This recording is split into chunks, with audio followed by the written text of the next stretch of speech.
Indonesia adalah salah satu wilayah terluas di muka bumi. Bahkan jika mau dihitung dengan jari, jumlah pulaunya sangat banyak sekali, dari Sabang sampai Merauke. Pun demikian pula dengan Malaka, masih menjadi bagian dari Indonesia hingga saat ini. Malaka punya kisah tersendiri terkait seperti apa agama Islam masuk ke wilayahnya. Masih tidak jauh-jauh dari para pedagang pastinya. Namun versi kisahnya berbeda lagi, jika diulas secara runtut berdasarkan sejarahnya.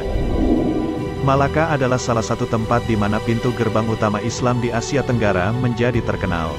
Lebih tepatnya dimulai dari Semenanjung Malaka, agama Islam menjadi jauh lebih dikenal hingga saat ini. Benarkah demikian?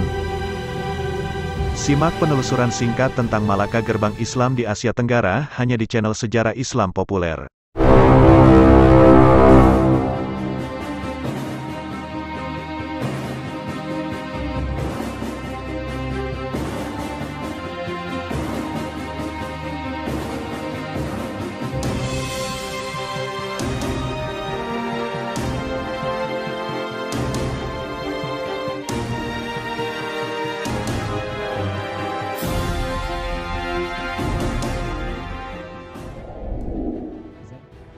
Namun demikian, ada juga yang menyebutkan bahwa sebelum Islam masuk ke Malaka, Islam menyentuh wilayah Samudra Pasai Aceh terlebih dahulu. Perkembangan Islam yang menyentuh Samudra Pasai inilah pada akhirnya berkembang pesat hingga ke Malaka berkat kerajaan Perlak. Maka, tidak heran jika ada teori lain yang menyebut Malaka lah pintu gerbang utama jalannya Islam di wilayah Asia Tenggara. Karena pada dasarnya, perdagangan pun sangat pesat di wilayah Malaka, termasuk ragam kegiatan semacam jual-beli, sehingga para kerajaan di sekitarnya memetik untung yang banyak.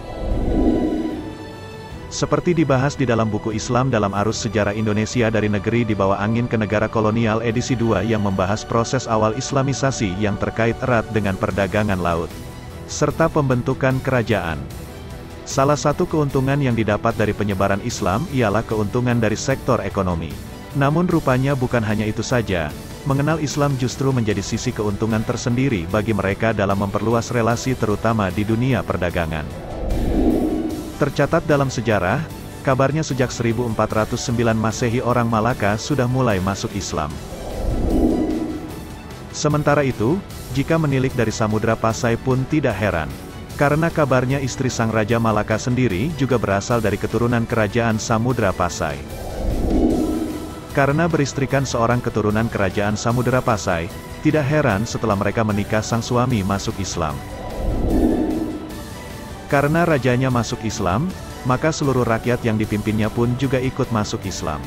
Pasca itu, ada banyak orang mulai dari pedagang, guru sufi, mubalik, dan lain sebagainya pergi ke Thailand.